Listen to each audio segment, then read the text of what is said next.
اعوذ باللہ من الشیطان الرجیم بسم اللہ الرحمن الرحیم۔ سیرت رسول قسط 8۔ 3 سال تک مکہ والوں کے بائیکاٹ کے بعد مسلمانوں کی معاشیات بالکل برباد ہو گئیں، لوگوں کی تجارتیں ختم ہو گئیں۔ حضرت ابوبکر صدیق رضی اللہ تعالیٰ کے متعلق کہا جاتا ہے کہ وہ قارون کی دولت رکھتے ہیں، مگر ان کے پاس صرف 5000 درہم باقی رہ گئے۔ مسلمان جب گھاٹی سے طویل عرصے تک بھوک پیاس برداشت کرنے کے بعد نکلے تو بہت زیادہ کمزور ہو چکے تھے۔ ابو لہب نے خاندانی غیرت کے تحت حضرت محمد صلی اللہ علیہ وسلم کے بائیکاٹ کو ختم کرنے سے اتفاق کیا تھا، مگر اس کی اسلامی دشمنی اس کو مسلسل اسلام کے خلاف کوئی نئی سازش کرنے پر آمادہ رکھتی تھی۔ اس نے فیصلہ کیا کہ قبیلہ بنی ہاشم سے آپ کا اخراج کرا دیا جائے۔ اس نے طے شدہ نقشے کے مطابق ایک روز اپنے قبیلے کے لوگوں کو دعوت پر بلایا۔ لوگ جمع ہو گئے تو ابو لہب نے حضرت محمد صلی اللہ علیہ وسلم سے کہا، میں چاہتا ہوں کہ اپنے بزرگ عبد المطلب کے بارے میں آپ کے خیالات معلوم کروں، وہ جنت میں ہوں گے یا جہنم میں؟ آپ نے فرمایا کہ مشرکین خواہ وہ پیغمبر کے عزیز ہی کیوں نہ ہوں، وہ جہنم میں جانے سے نہیں بچ سکتے۔ پھر ابو لہب نے کہا کہ میرے بھائی ابو طالب بخشے گئے یا نہیں؟ آپ نے فرمایا نہیں۔ ابو لہب نے اسی طرح خاندان کے مختلف بزرگوں کا نام لے لے کر پوچھا۔ آپ نے ہر ایک کے بارے میں کہا کہ مشرک کی بخشش نہیں، یہ خدا کا قطعی حکم ہے، اس میں کوئی استثناء نہیں۔ قدیم عرب میں اجداد کی بڑی اہمیت تھی۔ اب تک آپ نے ایک نیا دین تو ضرور پیش کیا تھا، مگر اس طرح صراحت سے اپنے آباء و اجداد کے بارے میں بیان نہیں دیا تھا۔ خاندان، ان کے لوگ یہ سن کر سخت برہم ہوئے۔ ابو لہب نے بحیثیت سردار قبیلے کے لوگوں سے پوچھا کہ کیا مجھے حق ہے یا نہیں کہ محمد کو قبیلے سے نکال دوں؟ لوگوں نے تصدیق کی، کیونکہ قبیلے کے رواج کے مطابق آپ اس کے مجرم ہو چکے تھے۔ ابو لہب نے چند دن کے بعد آپ کو قبیلے سے خارج کرنے کا اعلان کر دیا۔ مکہ میں جو شخص اپنے قبیلے سے نکال دیا جاتا، اس کا خون معاف ہوتا تھا۔ وہ ہر شخص کو حق تھا کہ چاہے اسے قتل کر دے یا غلام بنا لے۔ قبیلے سے اخراج کے بعد آپ بالکل تنہا ہو گئے۔ ابو لہب نے اس طرح سے آپ کو ایک خشک بیابان میں ناقابل کاشت زمین کے سپرد کر دیا، اور یہ واقعہ ایسے موقع پر ہوا جبکہ دونوں انسان آپ سے رخصت ہو چکے تھے، جو آسمان کے نیچے آپ کا ظاہری سہارا تھے، خدیجہ اور ابو طالب۔ اب آپ کے دشمن بلا خوف قصاص آپ کو قتل کر سکتے تھے۔ اس زمانے میں قبیلہ بنو حیفا کے کچھ لوگ عمرہ کرنے کے لیے مکہ آئے۔ قریش والوں نے ان میں سے ایک شخص کو کچھ رقم دے کر حضرت محمد صلی اللہ علیہ وسلم کے قتل کے لیے مقرر کیا۔ آپ کو یہ بات معلوم ہو گئی اور آپ رات کے وقت حضرت زید بن حارث کو لے کر مکہ سے روانہ ہو گئے اور طائف کا رخ اختیار کیا۔ طائف مکہ کے جنوب میں واقع ہے، سمندر کی سطح سے 1800 فٹ بلند ہے اور سر سبز و شاداب ہے۔ اسی لیے مکہ کے اکثر دولت مند وہاں اپنا باغ اور مکان رکھتے تھے۔ چونکہ طائف کے لوگ مالدار تھے، اس لیے یہاں کے لوگوں کو علم اور ہنر کے لیے بھی وقت مل جاتا تھا۔ شمالی عرب کا واحد طبیب حارث بن کلدہ طائف ہی میں رہتا تھا، جس نے ایرانیوں سے علم طب سیکھا تھا۔ اس زمانے کا مشہور عرب نجومی عمرو بن امیہ بھی یہیں مقیم تھا۔ طائف کے معنی دیوار کے ہیں۔ یہ عرب کا محصور شہر تھا، اسی لیے اس کو طائف کہتے تھے۔ 10 نبوی کو اسلام میں غم کا سال کہا جاتا ہے، کیونکہ شعبہ ابی طالب سے نکلنے کے بعد اسی سال آپ کے چچا ابو طالب کا انتقال ہوا، اور پھر آپ کی اہلیہ خدیجہ کا بھی انتقال ہو گیا۔ دونوں کے وفات کے درمیان تقریباً 1 ہفتے کا فاصلہ تھا۔ قدیم مکہ میں ابو طالب آپ کے سب سے بڑے حامی اور سرپرست تھے۔ انہوں نے اپنی زندگی کے آخری لمحے تک مخالفوں کے مقابلے میں آپ کا بچاؤ کیا، حتیٰ کہ بائیکاٹ کے زمانے میں بھی آپ ہی کے ساتھ خشک گھاٹی میں چلے گئے۔ تاہم انہوں نے اسلام قبول نہیں کیا۔ جب ابو طالب کی موت کا وقت آیا تو رسول اللہ صلی اللہ علیہ وسلم نے ان کے قریب جا کر فرمایا کہ اے چچا، آپ ایک بار لا الہ الا اللہ کہہ دیجئے تاکہ اللہ کے سامنے میں آپ کی شفاعت کر سکوں۔ ابو جہل اور عبداللہ بن امیہ جو پاس ہی موجود تھے، انہوں نے کہا کہ اے ابو طالب، کیا تم عبد المطلب کی دین کو چھوڑ رہے ہو؟ چنانچہ ابو طالب نے لا الہ الا اللہ نہیں کہا۔ آخری کلمہ جو ان کی زبان سے نکلا وہ تھا عبد المطلب کے دین پر مرتا ہوں میں۔ خدیجہ کا انتقال آپ کے اوپر بہت گرا تھا۔ وہ آپ کی صرف اہلیہ نہیں تھیں بلکہ پورے معنوں میں آپ کی رفیق تھیں، ایک دوست بھی تھیں۔ ان کی وفات کے بعد آپ نے محسوس کیا کہ گویا اب آپ اس دنیا میں اکیلے رہ گئے ہیں۔ عربوں کے قبائلی رواج کے مطابق بنو ہاشم کے لیے ضروری تھا کہ وہ ابو طالب کی وفات کے بعد کوئی دوسرا رئیس قبیلہ منتخب کریں۔ مقررہ رواج کے مطابق یہ حق ابو طالب کے بھائی ابو لہب کے حصے میں آیا۔ ابو لہب کا قبیلہ ہاشم کا سردار بن جانا حضرت محمد صلی اللہ علیہ وسلم کے لیے شدید تر مسئلے کی صورت میں سامنے آیا۔ اب اس نے منصوبہ بنایا کہ حضرت محمد صلی اللہ علیہ وسلم کو قبیلہ سے نکال دے، جس کے بعد آدمی بے یار و مددگار ہو جاتا تھا، اور اگر کوئی اس کو قتل کر دے تو اس کے قبیلے سے اس کو جنگ نہیں کرنی پڑتی تھی۔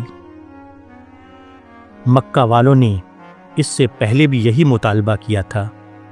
وہ چاہتے تھے کہ بنو ہاشم حضرت محمد کو اپنے قبیلے سے نکال دیں تاکہ وہ آپ کو قتل کر سکیں، مگر ابو طالب جو اس سے پہلے رئیس قبیلہ تھے، انہوں نے اس کو گوارا نہ کیا اور اپنے بھتیجے کو لے کر گھاٹی میں چلے گئے، جہاں سختیاں برداشت کرتے ہوئے ان کا انتقال ہو گیا۔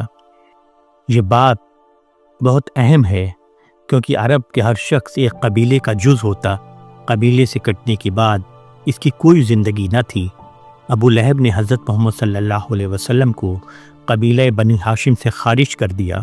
اس طرح اس نے آپ کو تمام زندہ چیزوں سے الگ تھلگ کر دیا اور گویا ایک خشک بیابان میں ڈال دیا اور ناقابل کاشت صحرا کے سپرد کر دیا۔ اپنے قبیلے سے کٹ جانے کے بعد آپ زمین میں بالکل تنہا ہو گئے۔ اس سے پہلے جب بھی آپ کو کوئی تکلیف ہوتی تھی تو حضرت خدیجہ رضی اللہ تعالیٰ عنہا آپ کے زخم دھوتیں اور آپ کی خدمت کرتیں۔ آپ کے چچا ابو طالب آپ کی دلداری کرتے، مگر اب نہ خدیجہ اس دنیا میں رہ گئی تھیں اور نہ ابو طالب۔ اب آپ نے یہ کیا کہ حج کے موسم میں جب عرب کے مختلف قبیلے کے لوگ مکہ آتے تو آپ ان میں سے ایک ایک کے پڑاؤ پر جا کر ان سے ملتے اور ان سے کہتے کہ مجھے اپنی حفاظت میں لے لو تاکہ میں اپنا کام جاری رکھ سکوں۔ آپ قبیلہ بنو عامر کے پاس گئے تو انہوں نے آپ پر پتھراؤ کیا۔ قبیلہ بنو محارب کے پاس گئے تو اس نے ابو لہب کے ڈر سے آپ کو اپنی حمایت میں لینے سے انکار کر دیا۔ عکاس کے میلے میں قبیلہ بنو کندہ کے پاس گئے تو اس نے بھی آپ کی بات پر دھیان نہیں دیا۔ ایک اور قبیلے نے آپ کی درخواست پر کہا کہ ہم نہ تو تم کو دھتکاریں گے اور نہ ہی تمہارے اوپر ایمان لائیں گے۔ مختلف قبائل میں سے کوئی بھی قبیلہ آپ کی حمایت کرنے پر تیار نہ ہوا۔ طائف کے باشندے دولت مند تھے۔ زراعت اور باغبانی کے علاوہ وہ سود کا بھی کاروبار کرتے تھے۔ کہا جاتا ہے کہ وہ اصل سرمایہ کا 100% سود لیتے تھے۔ طائف کے ممتاز لوگوں میں عبد یالیل، مسعود اور حبیب بہت نمایاں تھے اور تینوں بھائی تھے۔ آپ نے سوچا کہ اگر انہوں نے میری بات مان لی تو ساری بستی میری بات مان لے گی۔ آپ سب سے پہلے انہی کے پاس گئے، مگر تینوں نے نہایت حوصلہ شکن جواب دیا۔ عبد یالیل عبد المطلب کا رشتہ دار بھی تھا۔ خدا نے کعبہ کی بے عزتی کے لیے تمہیں کو نبی بنا کر بھیجا ہے؟ ایک نے کہا۔ کیا اللہ کو تمہارے سوا کوئی اور رسول بنانے کے لیے نہیں ملا تھا؟ دوسرا بولا، اگر تم رسالت کی دعوت میں سچے ہو تو تم سے بات کرنا بے ادبی ہے، اور اگر تم جھوٹے ہو تو تم سے مخاطب ہونا ہماری شان کے خلاف ہے، تیسرے نے کہا۔ حضرت محمد صلی اللہ علیہ وسلم طائف سے مایوس ہو کر واپس ہوئے تو ان لوگوں نے بستی کے لڑکوں کو آپ کے پیچھے لگا دیا۔ وہ آپ کو گالیاں دیتے اور پتھر برساتے۔ اس وقت آپ کے ساتھ صرف زید بن حارث تھے۔ وہ پتھروں کی بوچھار کو اپنی چادر پر لیتے، پھر بھی آپ کا جسم لہو لہان ہو گیا، حتیٰ کہ خون بہہ کر آپ کے جوتوں میں بھر گیا۔ حضرت محمد صلی اللہ علیہ وسلم جب زخموں سے نڈھال ہو کر بیٹھ جاتے تو وہ آپ کا بازو پکڑ کر آپ کو کھڑا کر دیتے، اور جب آپ چلنے لگتے تو پھر گالیوں اور پتھروں کی بارش کر دیتے۔ طائف کے سرداروں کو آپ کے خلاف اتنا شدید رویہ اختیار کرنے کی جرت اس لیے ہوئی کہ انہیں معلوم ہو گیا تھا کہ قبیلہ بنو ہاشم نے آپ کو اپنی برادری سے خارج کر دیا ہے۔ یہاں تک کہ اس حال میں شام ہو گئی اور طائف کے لڑکے واپس چلے گئے۔ سامنے ادبا اور شیبہ دو بھائیوں کے انگوروں کے باغ تھے۔ یہ مکہ کے رہنے والے تھے۔ حضرت محمد صلی اللہ علیہ وسلم نے اس باغ میں پناہ لی۔ اس وقت دعا کرتے ہوئے آپ کی زبان سے جو الفاظ نکلے وہ آپ کی اس وقت کی کیفیت کی مکمل ترجمان ہیں۔ آپ نے کہا، اے اللہ، میں تجھی سے اپنی کمزوری اور بے تدبیری اور لوگوں کی نگاہوں میں اپنی ذلت کی شکایت کرتا ہوں۔ باغ والوں کو آپ کی حالت پر رحم آیا اور انہوں نے اپنے غلام عداس کے ہاتھ انگور کے چند خوشے ایک طباق میں رکھ کر آپ کے پاس بھیجے۔ آپ نے بسم اللہ الرحمن الرحیم کہہ کر انگور اٹھایا اور اس کو نوش فرمایا۔ یہ غلام نصرانی بسم اللہ پڑھ کر کھانے کا یہ طریقہ سن کر تعجب میں پڑ گیا اور کہا، بسم اللہ پڑھ کر کھانے کا یہ طریقہ آپ نے کہاں سے سیکھا؟ جواب میں آپ صلی اللہ علیہ وسلم نے غلام سے دریافت کیا کہ تم کہاں کے رہنے والے ہو؟ اس نے کہا کہ نینوا کے۔ حضرت محمد صلی اللہ علیہ وسلم نے کہا، اسی نینوا کے جہاں اللہ کے مقدس بندے یونس علیہ السلام بھیجے گئے تھے۔ غلام کو اب اور بھی تعجب ہوا۔ آپ یونس علیہ السلام کو جانتے ہیں؟ اس نے کہا۔ آپ نے جواب دیا، ہاں، وہ میرے بھائی ہیں اور وہ بھی نبی تھے، میں بھی نبی ہوں۔ غلام یہ سن کر آپ کے ہاتھ اور پیروں کو چومنے لگا اور اسی وقت اسلام قبول کر لیا۔ حضرت محمد صلی اللہ علیہ وسلم طائف سے واپس آ کر مکہ کے باہر غار حرا میں ٹھہرے۔ مکہ میں دوبارہ داخل ہو کر امن کے ساتھ رہنے کے لیے آپ کو قبائلی رواج کے مطابق کسی کے امان کی ضرورت تھی، کیونکہ اپنے خاندان سے آپ کٹ چکے تھے۔ آپ نے اخنس بن شریح اور سہیل بن عمرو کے پاس پیغام بھیجا کہ وہ آپ کو اپنی امان میں لے لیں، مگر وہ تیار نہ ہوئے۔ آخر آپ کی نظر محمد بن عدی پر پڑی۔ مطعم نے اس سے پہلے کئی بار آپ کی مدد کی تھی اور خاندان نبوت کے بائیکاٹ سے متعلق عہد نامے کو منسوخ کرانے میں اس کا بہت حصہ تھا۔ حضرت محمد صلی اللہ علیہ وسلم نے مطعم کو اپنی واپسی کی خبر دی اور پیغام بھیجا کہ وہ آپ کو اپنی پناہ میں لے لے۔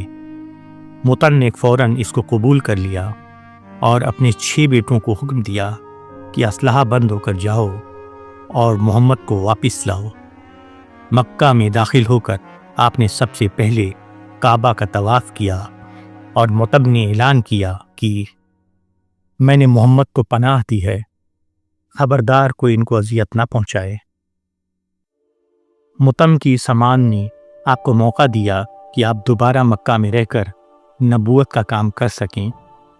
مطعم جنگ بدر سے پہلے اسلام قبول کیے بغیر مر گئے۔ حسان بن ثابت نے ان کا مرثیہ لکھا، جنگ بدر کے بعد جب قریش کے لوگ گرفتار ہو کر آپ کے سامنے پیش ہوئے تو آپ نے فرمایا، آج مطعم بن عدی زندہ ہوتے اور وہ ان ناپاک لوگوں کی سفارش کرتے تو میں ان کی وجہ سے انہیں چھوڑ دیتا۔ مکہ واپس آنے کے بعد آپ نے اس زمانے میں سودا سے نکاح کر لیا۔ سودا رضی اللہ تعالیٰ عنہا اپنے شوہر کے ساتھ ہجرت کر کے حبشہ گئی تھیں، مگر ان کے شوہر وہاں جا کر عیسائی ہو گئے۔ سودا ان سے طلاق لے کر مکہ واپس چلی آئیں۔ یہ واقعہ نبوت کے 10ویں سال پیش آیا۔ اس کے بعد ابو بکر نے، جو پیغمبر اسلام کے دوست اور ساتھی تھے، پیغمبر اسلام سے درخواست کی کہ ان کی لڑکی عائشہ کو اپنی زوجیت میں لے لیں۔ عائشہ کی عمر اس وقت صرف 7 سال تھی، اس لیے آپ نے کم سینی کی وجہ سے عذر کیا۔ اس کے بعد ابو بکر کے اصرار پر 620 عیسوی میں اس شرط پر نکاح ہو گیا کہ رخصتی بعد میں ہوگی۔ عائشہ سب سے پہلی خاتون ہیں جو مسلمان باپ اور ماں سے پیدا ہوئیں۔ طائف کا تجربہ رسول اللہ صلی اللہ علیہ وسلم کی زندگی کا سب سے سخت تجربہ تھا۔ آپ کی اہلیہ عائشہ صدیقہ رضی اللہ تعالیٰ عنہا کہتی ہیں کہ میں نے ایک بار آپ سے کہا کہ اے خدا کے رسول، آپ پر کیا احد سے بھی زیادہ سخت کوئی دن گزرا ہے؟ آپ نے فرمایا کہ ہاں، تمہاری قوم نے مجھ کو بہت سی تکلیفیں پہنچائی ہیں، مگر میرے اوپر سب سے زیادہ سخت دن وہ تھا جب میں طائف گیا تھا۔ وہاں پر مجھے بہت اذیتیں اور تکلیفیں دی گئیں۔ وہاں سے میں نہایت غم اور رنج کے ساتھ واپس ہوا۔ کچھ دور چلنے کے بعد جب میں تھوڑا اطمینان میں ہوا تو میں نے آسمان کی طرف سر اٹھایا تو میں نے دیکھا کہ ایک بادل مجھ پر سایہ کیے ہوئے ہے۔ اس کے اندر خدا کا فرشتہ جبریل امین ہے۔ جبریل نے وہیں سے مجھ کو آواز دی اور کہا کہ اے محمد، آپ کی قوم نے آپ کو جو جواب دیا ہے وہ اللہ نے سن لیا۔ اب اللہ نے آپ کے پاس پہاڑوں کے فرشتوں کو بھیجا ہے۔ آپ جو حکم چاہیں انہیں دیں، وہ آپ کے حکم کی تعمیل کریں گے۔ اس کے بعد پہاڑوں کا فرشتہ میرے سامنے آیا۔ اس نے مجھ کو آواز دی اور مجھ کو سلام کیا، پھر کہا کہ اے محمد، اللہ نے مجھے آپ کے پاس بھیجا ہے۔ میں ملک الجبال ہوں، یہ تمام پہاڑ میرے قبضے میں ہیں۔ آپ جو چاہیں مجھے حکم دیں۔ اگر آپ حکم دیں تو میں ان دونوں پہاڑوں کو آپس میں ملا دوں اور طائف کے تمام لوگ اس میں پس کر رہ جائیں۔ آپ نے فرمایا کہ نہیں، میں امید کرتا ہوں کہ اللہ ان کی نسل سے ایسے لوگ پیدا کرے گا جو ان کے جیسے نہ ہوں گے۔ وہ ایک اللہ کی عبادت کریں گے اور اس کے ساتھ کسی کو شریک نہ ٹھہرائیں گے۔ طائف کا یہ سفر ہجرت سے 3 سال پہلے پیش آیا تھا۔ وہاں سے واپس ہوتے ہوئے جب آپ نخلہ کے مقام پر پہنچے تو وہاں ٹھہر گئے۔ اس وقت صرف زید بن حارث آپ کے ساتھ تھے۔ یہ پورا سفر آپ نے پیدل طے کیا۔ آپ سخت پریشان تھے کہ مکہ کس طرح واپس جائیں۔ سخت اندیشہ تھا کہ ان کو طائف کا قصہ معلوم ہو گیا تو وہاں کے لوگ اپنی مخالفت میں پہلے سے زیادہ سخت ہو جائیں گے۔ اسی دوران رات کو یہ واقعہ ہوا کہ آپ نماز میں قرآن پڑھ رہے تھے کہ کچھ جنات وہاں سے گزرے۔ انہوں نے قرآن کو سنا تو وہ متاثر ہو گئے اور اس پر ایمان لائے۔ یہ جنات واپس ہو کر اپنی قوم میں پہنچے، جنہوں نے اپنی قوم میں دین اسلام کی تبلیغ شروع کر دی۔ یہ واقعہ رسول اللہ صلی اللہ علیہ وسلم کے علم کے بغیر ہوا۔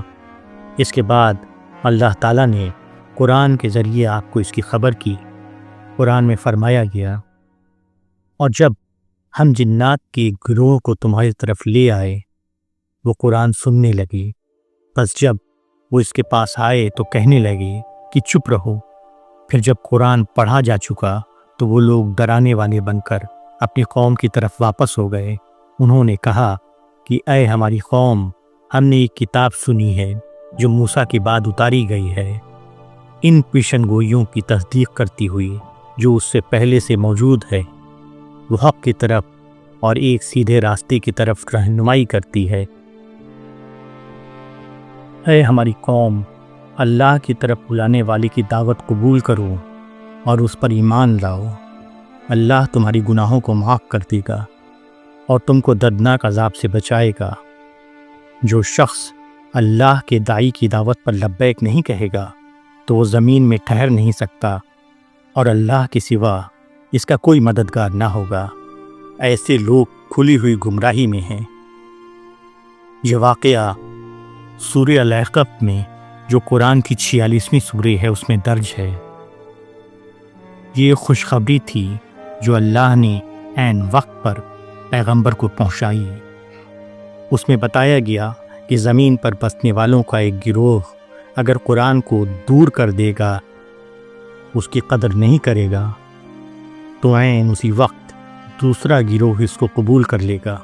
مزید یہ کہ وہ اتنی شدت کے ساتھ اس کو قبول کر رہا ہے کہ قبول کرتے ہی وہ اس دین کا مبلغ بن گیا۔ سیرت رسول کی اس کے آگے کی داستان انشاءاللہ نویں قسط میں۔ السلام علیکم ورحمۃ اللہ وبرکاتہ۔